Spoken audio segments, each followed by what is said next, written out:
Today's episode is brought to you by Art House, the first Black-owned film lab in the city of Los Angeles. All my photography homies love Art House because they specialize in C41, black and white, E6, and ECN2 processing for both 35mm and medium format film, all while using a custom-built cinema scanner to get you those stunning movie quality stills. So go pick up and drop off a roll at their new location in Chinatown and check them out at arthousefilmlab.com or arthousefilmlab on IG and tell them we sent you. Hi, welcome back to Photographer Life Check. I'm your host, Chrissy, and I have my very good homegirl, Mckayla Chandler, with us. Hi, everyone. So happy to be here. Happy to have you, dear. Yeah. Okay, so before we jump in, I did want to read a little bit of your bio that I saw because I really loved it. Okay. And I think it also informs what I really want to talk to you about today, which is something that I'm personally always inspired by, but then I really saw in the work that you particularly do. Okay. So Mckayla Chandler is an interdisciplinary artist from Minneapolis, Minnesota, living and working in LA. Deeply inspired by her family photo albums that documented her own growth and experience, Chandler builds on this foundation, striving to create contemporary art that threads a multitude of stories. Her work combines traditional portraiture, editorial, and archival family images. She is dedicated to exploring new perspectives through a multitude of mediums and expanding boundaries to create powerful and emotive imagery. Wow, girl, you sound so fucking cool. I love your bio so much because, like I said, I am very deeply inspired by and like constantly in thought about family archives. Yeah. So I was really hoping we could do like a deep dive on family archiving and archiving in general. Yeah. And especially through your work. So Absolutely. to get us started, the themes that stand out to me in terms of archiving in your own work are hair and family in particular. And they do feel like the same and separate. Like they feel like they like jump into the same bucket and live in their own lives. Yeah. So I wanted to start off with your personal photo series, Mo Better. Can you let us know a little bit about that? And also why you named it Mo Better? Because that's something I could not find, why you named it that. Wow. Okay, yeah, maybe I'll start with that. So my mom's name is Moncherie. Oh, pretty. And my dad calls her Mobetta. I know. That is so sweet. Oh my God. While you talk about it, I'm going to show your website real quick so people can see the photo series. Yeah, Mobetta from like Mobetta Blues, but that is what my dad calls my mom. And the project named after my mom is about all these intricate braiding styles, and there's a couple different sectors, so I'll try to like not go on a tangent about it.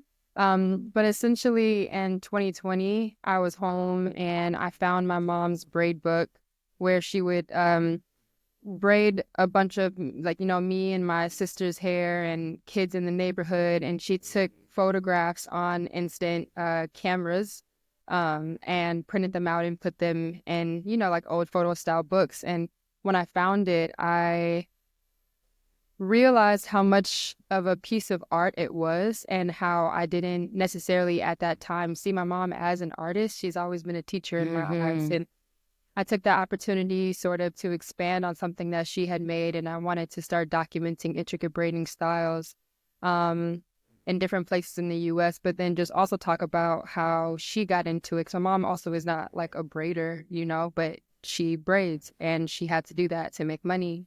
Yeah. And it begged the question about, how much necessity breeds creativity and the community, in the Black community, and how much of that creativity often gets like stifled by, life happenings. My mom had 4 kids, five total before at that time. Yeah.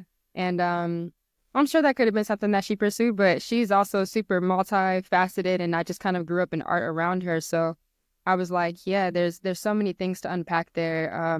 These braiding styles that she did, that she came up with, and like straight from the dome, You know me? And Yeah. also many of them are like East African braiding styles, and there was this like natural thread through like the diaspora on the things that she did. So yeah, the project is like incomplete, like a whole exploration of a couple different things with archiving, you know, stressing the importance of archiving. Had she not made that, I would not have made this. And then also Mm-hmm. just like the interweavings of like culture and how they expand through time, and you know, expanding on something that my mom made, the necessity of breeding creativity and how much that happens in the household. So there's like a lot of a couple of different pieces going into that, but yeah, largely bred from like the family archive.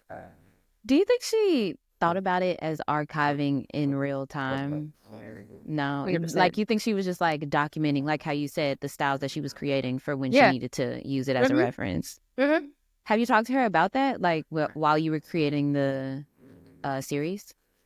Uh, yeah, but you know, my parents are like they're like archivists by nature. You know, like I have such an expansive um uh like I guess archive of imagery of me and my sisters growing up. It is ridiculous. Most thing like more than any family like that I've came across. I'm not kidding. Like buckets and buckets and buckets. And my mom, our family photo album is like sectioned off by sibling. Every Oh, so single it's organized.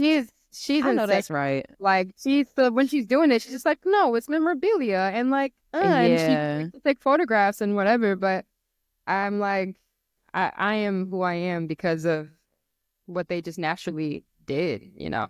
Yeah. And that makes a lot of sense. Thinking about how you said it's just innate. Like most of the time, I think in my own family archive or other people's that I've witnessed and like got the chance to go through, I don't know that they were thinking like we need to save this and cherish this all the hmm time for Yeah, like another generation. And instead, yeah, that is like, this is memorabilia. Like, I just want to remember it, which is yeah, fine. mm But then the way that it grows once generations keep going is really beautiful. yeah, Um, Also, not to plagiarize you, I did use archiving in real time because of a quote on your website, which I love. yeah, You said Chandler sees her project as a work of archiving in real time. And I thought that was like a really beautiful way to put it. But it also speaks to what we were just talking about. The rest of your quote is there's so much erasure that happens, especially in the Black community, especially being in America. One way to preserve this history is to just make sure you're taking those photos and understanding the importance of being able to pass these things down. hmm That in particular makes me think about an experience that I've had, and like I feel like I hear a lot about Black Americans in particular, where somebody sold their grandma house and now the family no longer owns this little plot of land in like the yeah, city that everybody was in, yeah, or like the storage unit that everyone's like archival, like the pictures, your great auntie who passed away, like her stuff that was like stored in there, yeah, they could no longer afford it, so it just got lost and sold in auction or something like yeah, that. Like I know so many people that have experienced that, and once it was time for us to be adults, our generation to become adults, we didn't even get the opportunity to manage these things that are like really important to our family histories. hmm um when in making this project or at any other time, hmm are you having those conversations with your family about like what you want to inherit? Are they asking you if you want to inherit anything? Are you taking that Oh, I'm responsibility? totally taking it. Yeah. Like my parents fully know that I'm buying that house. The house Oh, that I period. I'm like they know. They know me as like the keeper of all things. So and I talked to my nana about it as well. When I go to her house and I'm going through her buckets of photographs and some of them are sticking together and she's not taking care of them, I'm like, Nana, listen, we need to talk about this. Like, Yeah. and I have these conversations with them, and a lot of those conversations inform my work and inform my thought about like, okay, archiving in real time is so important. And to your points about family sort of like losing all of this memorabilia and the things that don't get passed down because maybe we're just not thinking about it that way, or just sometimes things get lost. It also happens when you are moving, like I think Yeah. that either it's from moving or it's from displacement and totality, and it's just about what you can afford to bring with you. And sometimes that Yeah. stuff is just not that important. Like the photographs get left behind, the clothes get left behind. I have photographs, but my parents, I mean, man, pure like 90s couple, like Coogee down, Pelly Pill, like had the flyest clothes, FUBU, everything. Mom, wear Yes. these clothes. And they're like, girl, I don't know. We didn't save those things. We wasn't thinking about having kids and passing that down to y'all. So it does seem like something that's like, I don't want to say it's like starting in this generation, like us sort of thinking about that, but they were purely on just life,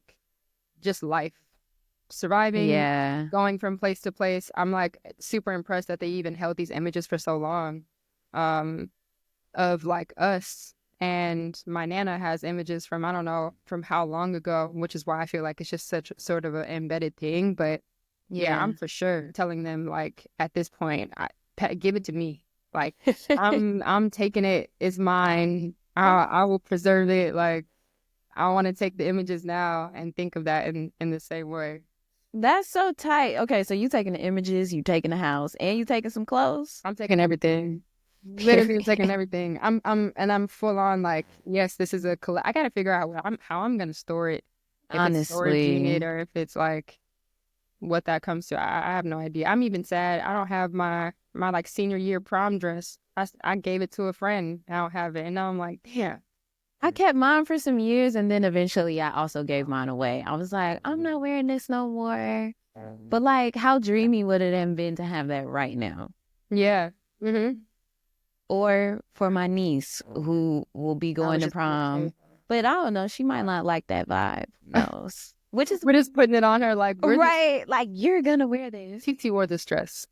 Which is probably what they think about, I think, where I'm like, Yeah. oh, like back in the day, they didn't assume that like Coogee would come back or that like we might think it Wow. would still fly. Yeah.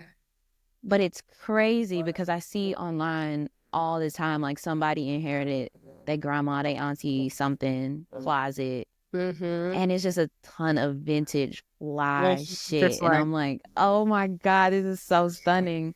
And I feel like there's another layer of archiving that goes in that where it's like, not only do I have a piece of a lost loved one, but like I got a little bit of her personality here. Like I'm learning something about her, even if we mm-hmm. never talked about it personally. And I think that's so Can romantic. I say something? Okay. So I've been thinking a lot about this recently. This necklace that Yeah. I bought is my grandmother's necklace. May she rest in peace. Yes. And I was talking to my nana, she's alive, my mom's mom, about I was teaching her about Harry Potter and the idea of a Horcrux. Do you know? Okay. Do you know about Yeah. the Horcrux? Okay. Yeah. So if there's anyone that doesn't know the idea of a Horcrux, it's basically this in Harry Potter, like a diabolical way that this like really, really bad man split his soul into 7 pieces and hid them in inanimate things. And one thing that he hid it in, aside from that, was Harry Potter. And I was talking to my nana about how as long as those like 4 cruxes, all 7 of them are undamaged, and yeah, undamaged or alive in Harry's sense, that person lives on forever. And I was like, so much of that is how I feel about jewelry that gets passed down. And also Mm-hmm. like in the film, if anybody was wearing this Horcrux, they take on sort of like the spirit of he was a terrible guy, but All like right. it's in the spirit of that person as well. And it acts as almost like an armor, right? Like Mm-hmm. these necklaces that we wear and jewelry become like our good luck charms, and like we wear it to like feel And the person, embody. you know what I mean? And like embody who they are. And in a way we become a Horcrux. And I was telling my nana, like, as long as we're Oh, here, as long as we keep, building and family keeps growing, we will always live through you. Always. that was so. I'm such a sentimental gal. I love it. Wait, what's your sign? I'm an Aries. Oh, true, true, true. Yeah, I It's feel like my we talked about Scorpio that moon, before. girl. It's my Scorpio. Oh, same. That's why we here. My same, my same. Mhm. Okay. So I feel that what you just said kind of took me in a different direction Mhm. than what I was originally thinking because just yesterday I was talking to one of my elders about the difference between, or not even the difference, but like the communication between your spiritual self and your physical self. Mhm. And I feel like what you just said is kind of like almost challenging this idea Mhm. because you're like, as long as I am here, like I am embodying you. And where we concluded yesterday in my conversation was that like, as long as your spirit is around, you Mhm. will embody. Yeah. And that like you don't need a physical vessel. And Yeah. I don't necessarily like lean either way. I think I just wanted to note that that was like a beautiful perspective to add on to it. Yeah. And also you're very true about, I mean, you're very right about that. My nana is like, I mean, I feel like we're all the same way. As long as spirit like lives on, it doesn't have to be like in this physical house. And maybe that's what I meant in a way too. Like as long as it almost feels like there has to be an awareness, like that there's this pass through also, you know? Yeah. I don't know. I But don't yeah, know. So very interesting. spiritual, yeah. Life is weird, bro. Yeah. So back to this archiving thing. What was interesting to me about Mobetta also was the fact that like this kind of feels like publicly archiving or Mm. just like sharing your own personal archive with the public. Mhm. And I was curious, like, did that feel a kind of way? Did it feel very intimate? Did it feel completely normal? Like, how is that process for you? It definitely made me feel away. Yeah. Yeah. Because, when I first got into photography, it was always like from a kid to when I thought of it as like a career, it was always me taking photographs of like family, friends, Mm-hmm. people, whatever. And then when I got into photography as a career, it felt very much separate from that. Like I felt like that was like the amateur shit. Sorry, can I curse? Okay. Yeah, It felt absolutely. like Girl. it felt like that was the amateur shit, and I was getting into like, okay, models and like all this and that, and Yeah. life happens the way it does, and everything came back full circle, and now it's about family again. And I showed some work at photo fairs last year with For Freedoms in New York, and that was the first time that I showed work of my family that I knew was going to get sold, and I felt so Mm. weird about it. I was just like, I don't know. I also had to consider all these questions that I never really had to think about before getting into a contemporary art space and in those like spaces of like fairs and stuff, because it does get sold. And like, I was like, okay, what kind of artist do I want to be? Honestly, how many Yeah. things do I actually want to sell? And I was talking to, someone from the Ford Freedoms team, and I was like, this is not for sale. It's going to my mom's house. Like, Hello. Like, oh, for real. Yeah.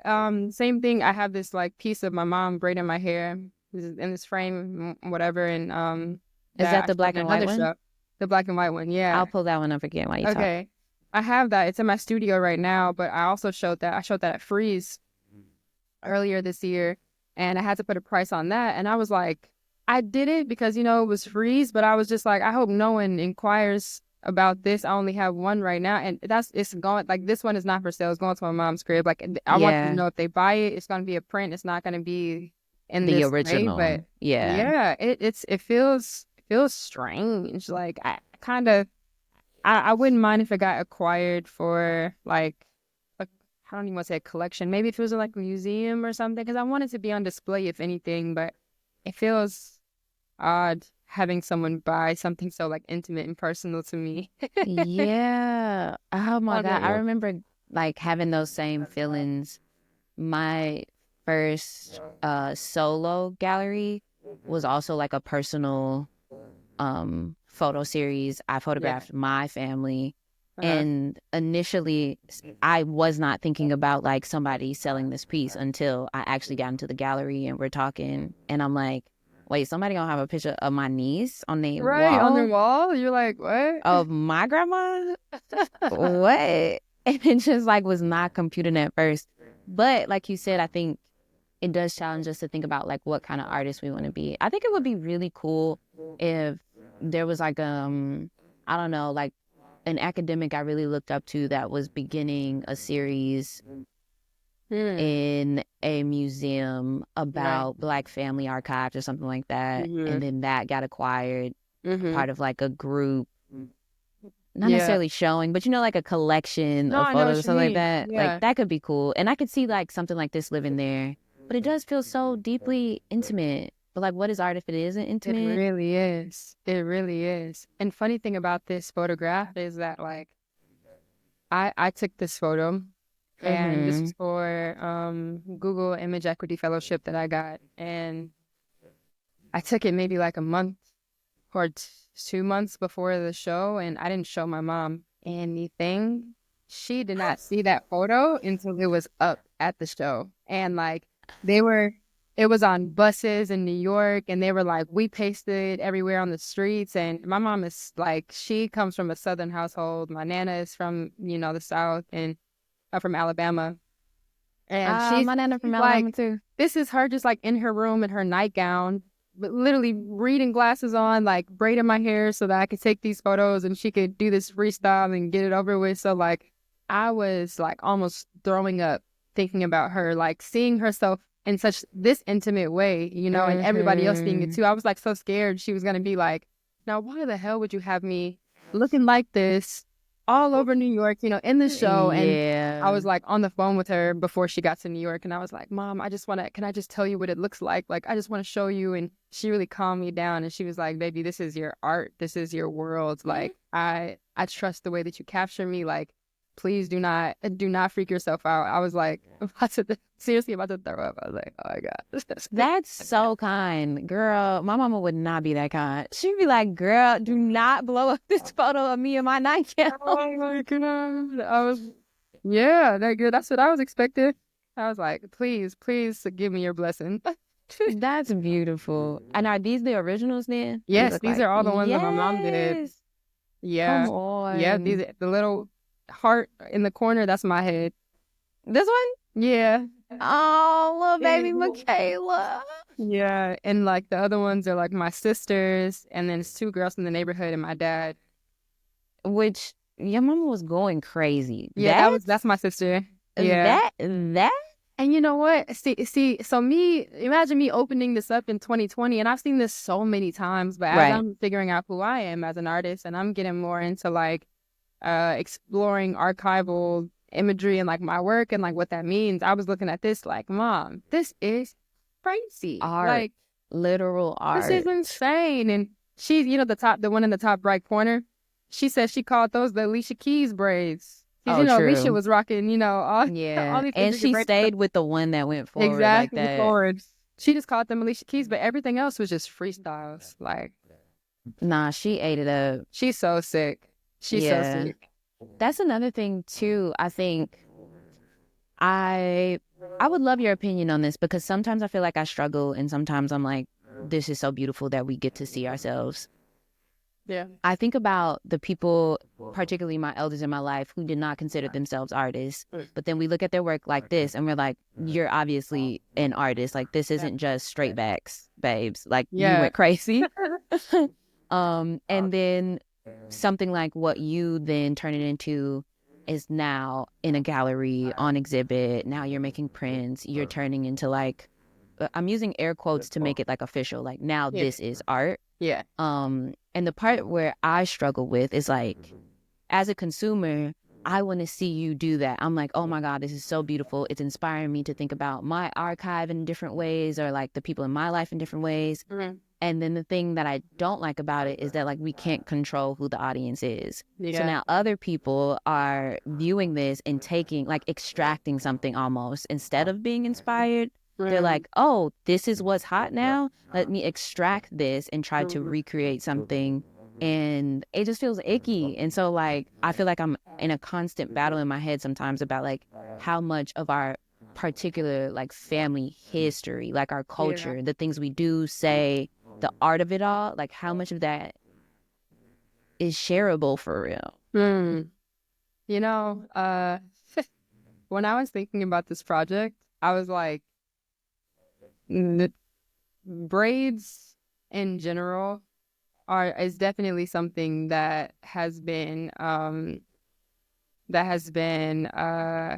what's the word I'm looking for? Um Maybe, I don't know, like co-opted. yeah, right. But intricate braids like this, I wish you would try. Like I ain't seen me them, so you fucking know? like I was just like, this is just not something that can be that can be stolen. Like this is so in it's such a specific like it's like tribal wear. You know what I Yeah. mean? It's so I had that thought for a brief second about this, Hmm. but I was like, if anybody in like the black community is or anything like this is hard. This is fire. Like I implore you, And I worked with some amazing braiders on this, like in Chicago, in New York, New Hey. Orleans, like in LA. Incredible, truly. And it's just as much about my mom's story as it is about theirs as well. And like them bringing it back or like, their own craft and creativity with some of these freestyles because they're like insane. Um, but yeah, I don't know. I think in general, like you said, you just can't really control how someone takes your work and digests it and how it inspires. And you hope that if anything comes about it, it's in a very tasteful way. But um I think what's meant for you is meant for you, and that can be a part of a larger conversation if that does happen. But I don't want to think anything about that shit. Like True. Do you think your work is like naturally archiving other people's work then? yeah, Like totally. this person in the photo, like this is now a part of their archive. Yeah, these are my little cousins. Oh, hey, little cousins. Oh, Yeah. in Chicago. Hey. Yeah, in Chicago. Uh-huh. Yeah. Well, also in the braiders too. I mean, like this braider, Right. her name is Rose. She's in New York and like totally a part of her archive for sure. And she does amazing like cyanotypes of her braids as well and puts them like on fabrics and Ooh. like t-shirts and stuff, which is really cool. But yeah, it makes me think about like during this time that I was in the fellowship, my mentor was Lyle Ashton Harris, Hmm. and he has this book called I Shall Judge Nothing That Occurs Today. Oh, my phone's dead. Today I shall judge nothing that occurs, something like that. And he has like all of these images of like him and these like super prominent like writers and photographers, them just kind of like sort of hanging out and back in the day, not even knowing the like impact they would have on like the world and with like art. And I sort of think of it that way. It's like these things that eventually turn into like history, right? And Yeah. I try not to think about it too much because then it just like it's almost daunting in a way. But this is like sort of encapsulating like a single truth that becomes a universal truth Mm. after it goes into like the archive because it's the documents of like my own perspective of this time. So yeah, I mean, I guess all encompassing like that includes other people that I'm taking photographs of, work that's included in that, just to kind of show Yeah. the breadth of like where I'm at right now. So yeah, yeah, Yeah. Now that I think about it, in 10, 20 years, the work that you even do with a company, if it's one that's like super impactful or not, like it's a part of their archive. And maybe in 20, 30 years, the way that like, I feel like folks now are looking at like, oh, look at this graphic design in 1995 yeah. that like maybe your gets pulled up in the history of place any Oh brand my God, name, that'd be so cool. Like how And imagine crazy. there's so much work, honestly, that like we are doing today that we're not even gonna think is gonna get pulled up, you know? Right. I, it Ooh. happens all the time. It happens all the time. Consider your digital footprint, y'all. Consider, seriously consider, and like, and saying that, just be the most authentic person that you can be in your work, because it becomes Yeah. someone else's truth, like aside from your own. Okay, speaking of someone else's truth, only partially. I feel like your portrait work outside of this photo series naturally also feels like photo album Mm. photos. You know, they just feel so familiar and homey, and that makes me particularly very happy because I call myself a photo album kid. I feel like that was my personal entryway into photography Yeah. and the way that I thought about it and saw it. So your imagery just gives me that like sense of Mm. comfort. Do you think that was like intentional, or do you feel like this is a subconscious thing, or would you like define it some other kind of way? Um, hmm. I think it's almost subconscious. I think it's a mix between like subconscious and like intentional because subconsciously, like that's kind of how I started in photography. Is very like documentary, friends, family, like I said, and I consume my photo album, my family photo album so much. I think it just like Yeah. naturally becomes the breath of like how I work. But I also think of like every photograph I'm taking as a portrait. Like when I talk to people, I'm always like, think of this being the timestamp of who you are at this time for your like future self, family, whatever. So I'm like intentionally like, this is you right now. Be yourself, like, Yeah. and however you are and like whatever you're feeling, wear it. Whoever you are, like I don't care what you wear. It's not about like any of that. And it probably feels that way because and taking these portraits is such a conversation that like happens and like a natural flow and I'm just Today's episode is brought to you by Art House, the first Black-owned film lab in the city of Los Angeles. All my photography homies love Art House because they specialize in C41, black and white, E6, and ECN2 processing for both 35 millimeter and medium format film, all while using a custom-built cinema scanner to get you those stunning movie quality stills. So go pick up and drop off a roll at their new location in Chinatown and check them out at arthousefilmlab.com or arthousefilmlab on IG and tell them we sent you. It's okay. I'm so proud. Our first technical difficulty. We're a real podcast. Oh yeah. my God. Real things are Um, happening. Truly. So Oh, shit. sorry for folks who are listening. There was a little technical difficulty. I feel like we went a different place, but I think the last thing I asked you potentially was about if it was a subconscious or intentional um like idea or Yeah. fallout Yeah. Oh, from and I like was saying, I was like, there's this like conversation that's happening. Yes, that's what I was saying. okay, yeah, okay, Oh, okay. yeah, yeah, yeah, yeah. I was saying that when I shoot, yeah, I'm usually like having a conversation or I'm putting it also in the person's mind that this is like more of a, not like a, this is gonna get posted on Instagram and like everyone is got, like it's for them. It's more like, think of this for you Yeah. and for family and for your own personal archive. Like, don't think about it, doesn't even have to go there. You know what I mean? And I don't have to bring it there also if you don't want. But yeah, it does feel like it's sort of like a intentional thing, but also just it just comes up. It's just what I Yeah. know. Yeah, Which makes sense. I mean, that's your whole life. And I imagine you've probably been looking at your own archive your whole life type shit. literally. Yeah, yeah, yeah.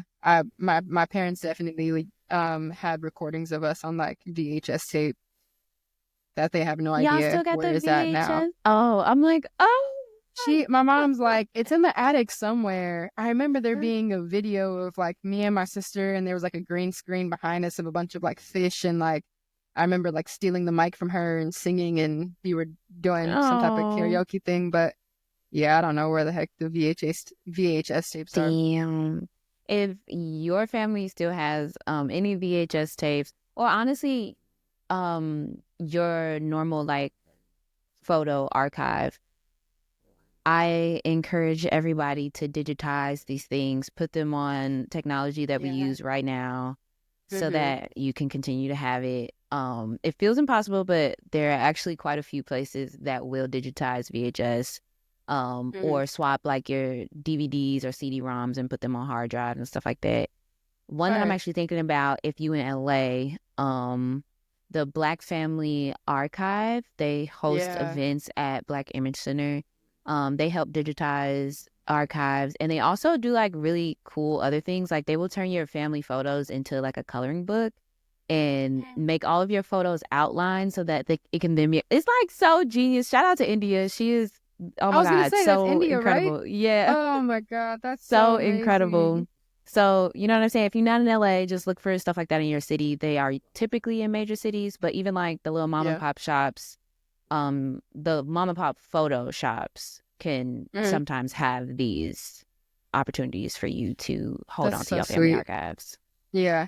Yeah, people get a little overwhelmed by their archive sometimes, and they're like, I don't Yeah, know what the heck to do with this, and they're like, there's so many photos to digitize, but yeah, I'm like, drop it off somewhere. They'll totally do it for you. exactly. Get it done. Get it done. Save it Yeah. for your family. Yeah. Um, Make them into a book. right? Like Close how them or cute would something. it be? I have this idea. I guess I'll tell you off the recording because I haven't done it yet, but I have Yeah. this idea how I'm trying to like capture my own family archive that I'm really excited about. Yeah. So I'll tell Yeah. you that when we get Please off, put a pin in that. you know. But anyway, I want to pivot a little bit from the archive Mm, because I would mm, like to talk a little bit more about your personal artistry. I think from what I witnessed, you're an artist in many ways. One thing mm. that really stands out to me is the way you have displayed some work. One of my favorite ones, of course, was the sculptures. Yes. Mckayla has these gorgeous hand sculptures that was used to hold a portrait in exhibit, right? Yeah. They were so beautiful. They're so iconic. It was so stunning. And I was like, you really inspired me to look at different ways on how I can like frame my Mm-hmm. images.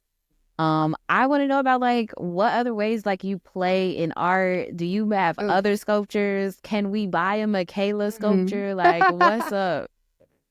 Okay. Okay. Couple different points. All right. One, so that came about. Remember how we were talking about like the kind of like weirdness of showing family work or like archive and Mm-hmm. people buying them. So when I did the show at photo fairs, we were thinking about I was playing around with printing on silk and different fabrics. And so I Ooh, landed on like, okay, I want to print this on silk. And that came from just like my thinking about like, I hold on to like everything, and sometimes things they fray, and yeah, they change over time, and they decompose and they take new form. And so like silk was sort of my way of like embodying that feeling of putting this like image that is so precious that I hold dear, but also knowing that over time it will fray and it will flow and it will change in some type of way. And so because I'm such a sentimental girl and I was like, I'm showing these like images of my cousins, I wanted to find a way that I could still hold on to them. And that's where the hands came. oh, And I was like, I want to cast so my you hands. can And when I tell literally you, hold it. girl, literally, like, I came up with this idea maybe like 2 weeks before everything had to be in New York. And I was Ooh, like, finishing. I had no idea how I was gonna put this up on the wall. It was just ridiculous. But anyway, I did it and I was like, cool. And now it's a thing. And it's led me into like understanding why I want to preserve hands. I'm also mm-hmm. like over Christmas, I'm casting my nana's hands and my mom's hands, and I eventually they're Yes. gonna hold prints of each other. And my great grandmother is still here, bless her heart. But I'm gonna cast her hands as well. Oh my So God. I think that my like exploration or my play really is just about like what I'm currently feeling and what medium best fits that. And it's Yeah. not even really a conscious choice. It kind of is just what comes out. Um and that's something that I'm still like learning and understanding because I feel like I'm a photographer, but times that I'm like not photographing, I'm like, what am I doing?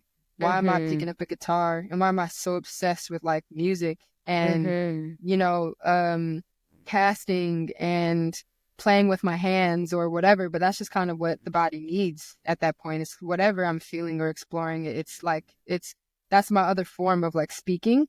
So I kind Yeah. of think of it, like that. And being an interdisciplinary artist is not for the weak.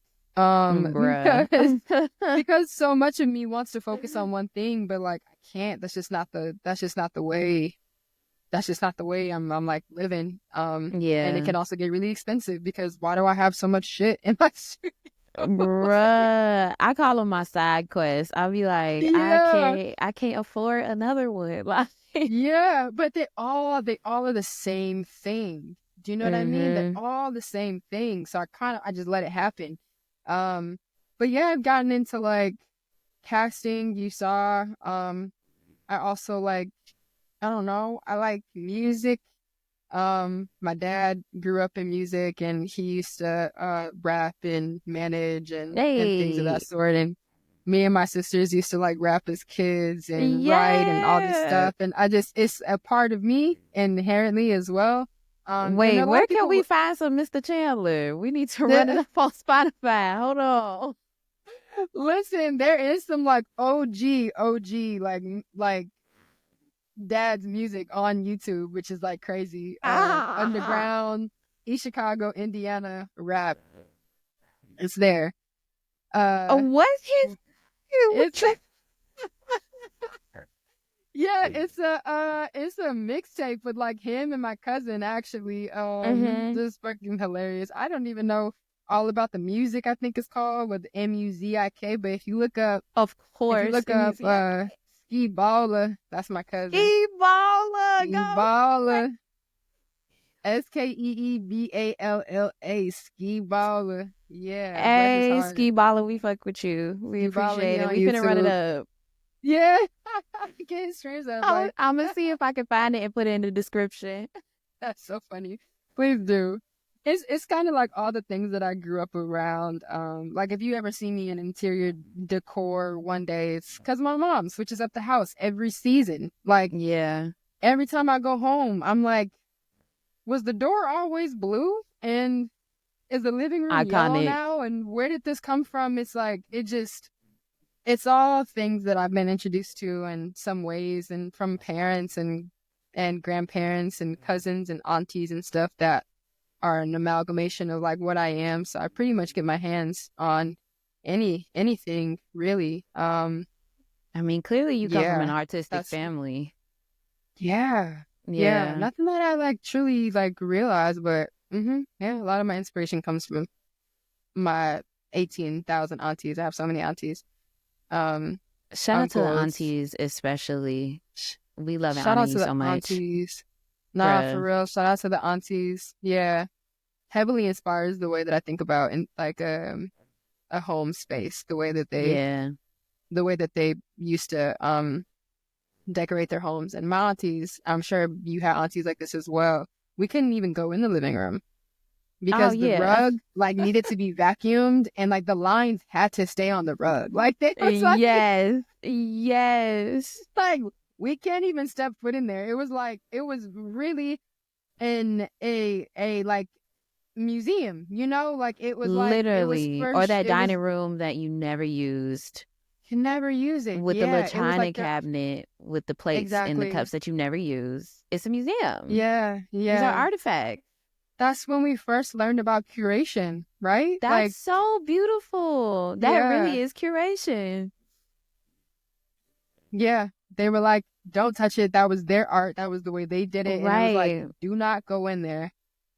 Yeah. And all these That's so things, they kind of awesome. like pop up as you get older and you dive deeper into stuff and you become an adult and you're like, where did this come from? And like, I I get into this conversation a lot when people ask me what my like photo influences have been Mm-hmm. growing up, and I was like, shit, my parents, because I didn't really think of this as a career, and I Right. didn't really get hip to some of the like OG photographers and artists until like the past 2 years.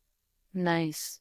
Before that, it was pretty much just like what I saw in my photo album, which is probably why I Yeah. can't let it go.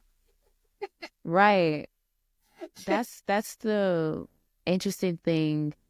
And really, I guess like the beauty of the journey, because I feel Mhm. like people tell you you need to know all of the greats from the start. You need to study, you need to dive deep, but it really don't Mhm. matter when you find them. You're gonna find them. Like Yeah, across your journey, at you're some gonna point in the find them. journey. Yeah, Yeah. 100%. And it's so cool when you do because I realize how so much of like some of my favorite artists now, my work naturally fits into their like vibe in a way. Mm-hmm. Um, and I'm like, cool. And it's also, we all have the same sentiment of like the reasons why we document and the way that they explored and like played. How is this happening on the phone? Girl, it's That's that new annoying. thing, they do. Why? It's like this is Yeah. not even FaceTime. Whatever. Bruh. But yeah, the same way that they like thought of like preservation and just were asking questions and how that came about in their art. I think it's so cool. So yeah, it almost is like you found your like family. Sometimes when you Yeah. when you finally find the artist, you're like, oh wow, yeah, we're kind of like doing the same thing. Or it makes you think deeper about the work that you are doing because of all the work Yeah. that's been done before you. And then for me now, I'm like, how do I want to add to that? Like, how do I want to, what mark do I want to like leave? And how do I kind of take all these things and like expand on them? In the same way I thought of my mom's work, like, how do I take that and Yeah. be an improved designer Yeah. on their ideas? Yeah. Do you have a legend you're really loving right now that you feel aligned with? Um,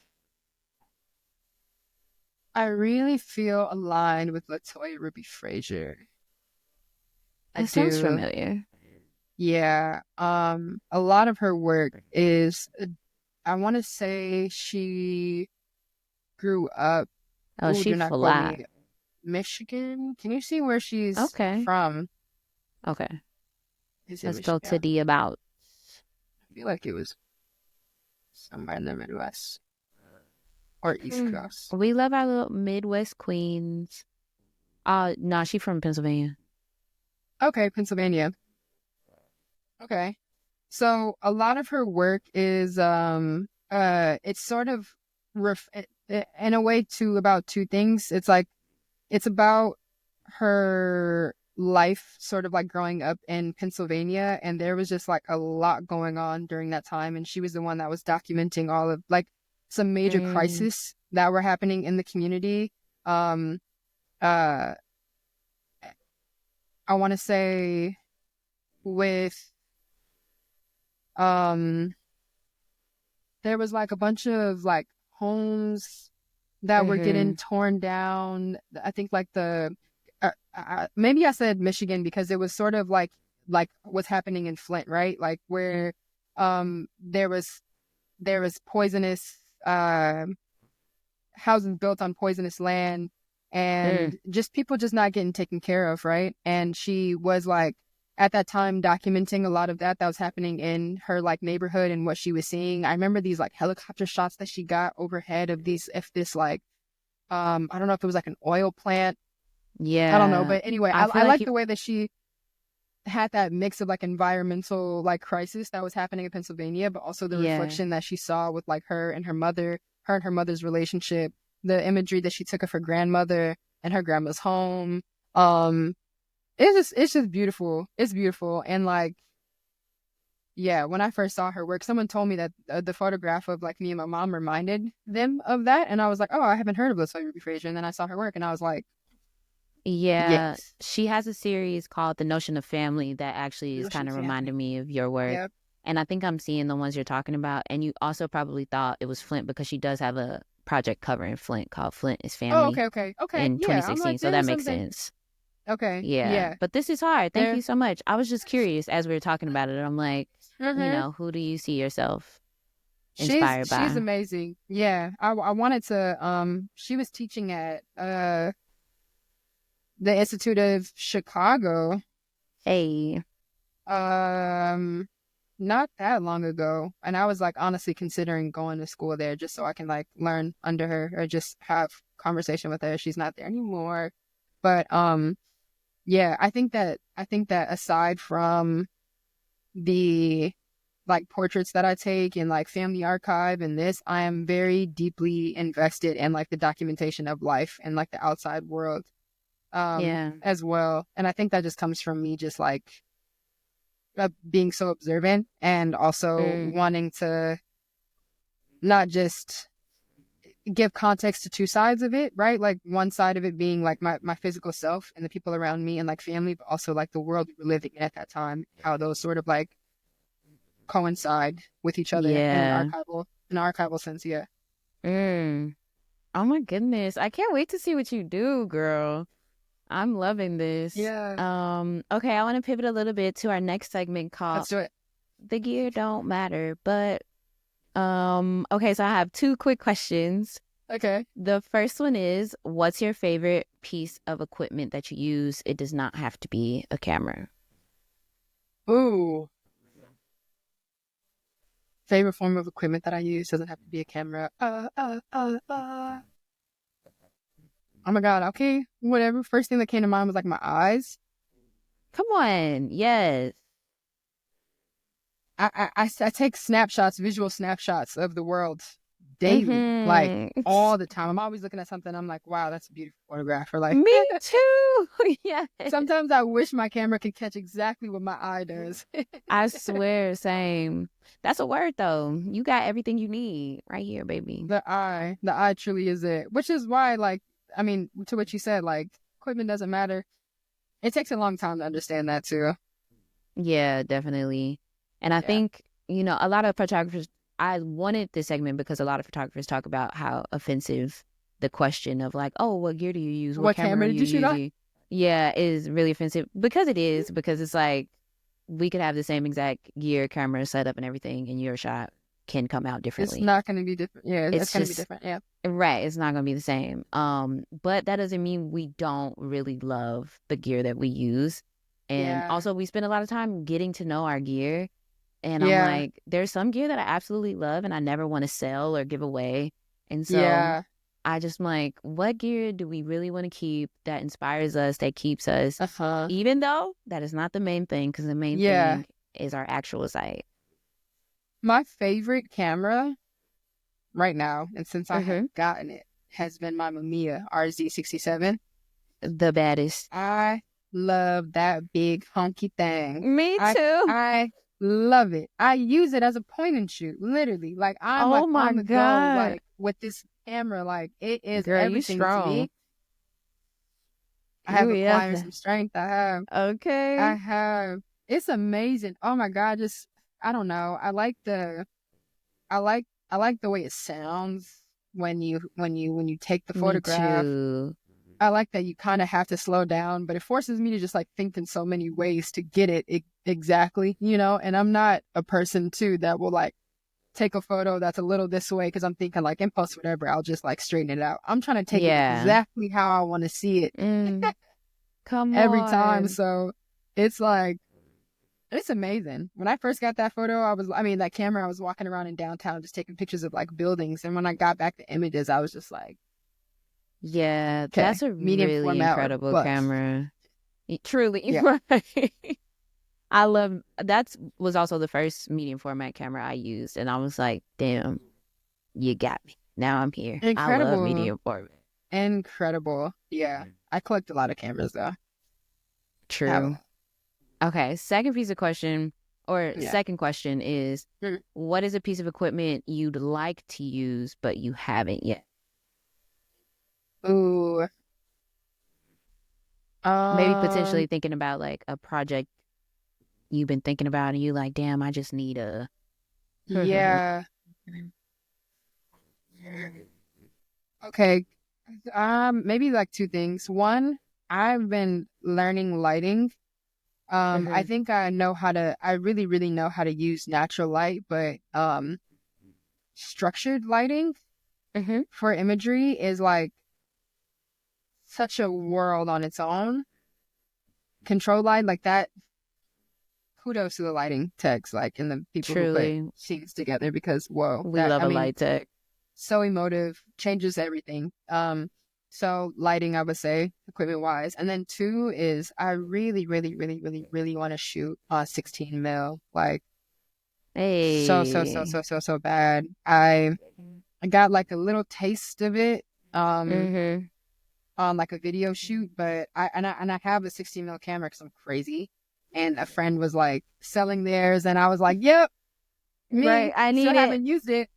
Yeah, but I'm just like, you kind of in those ways got to just do it. Just dive deep into it and have someone else roll it up for you and just shoot it and figure it out. But I for sure want to like learn more about shooting like 16 millimeter. True. Hey, I gotta talk to you when we get off about some things then. Okay. Okay. Last but not least, this segment I like to call Shoot Your Shot.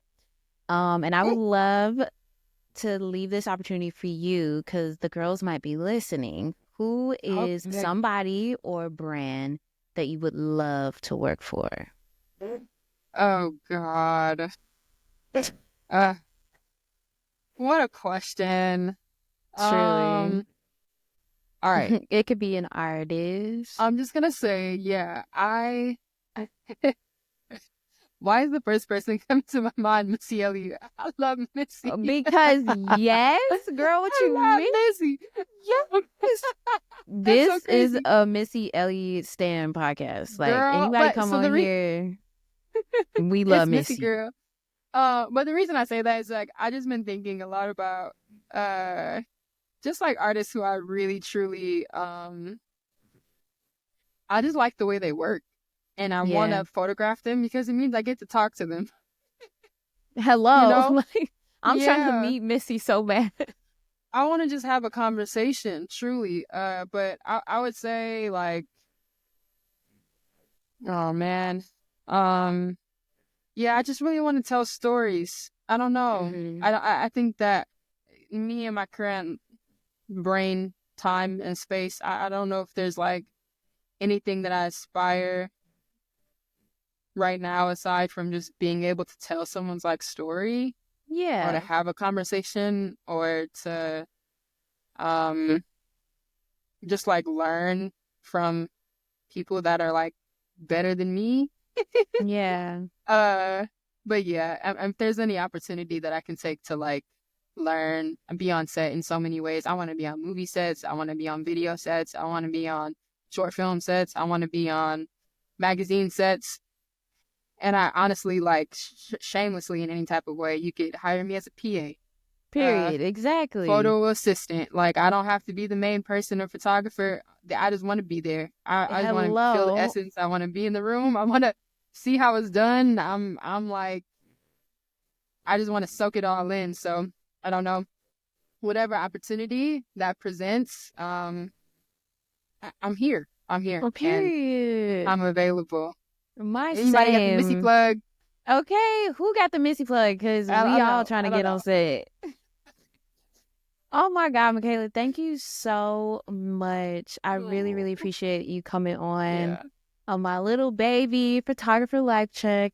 This is As we great. close out, here's a little note. I'm gonna Yeah. close out, but you don't have to leave. We can like have our little talk, so don't Yeah. leave yet. Okay. But okay. Yeah. So as we close out, please let the people know where you would like to be found. Cool. I would like to be found in real life. Period. Uh, you can see me, say hi. IRL babes. IRL. Yeah, but if you are on Instagram, my Instagram is KStacks. It is KAYSTACKSS.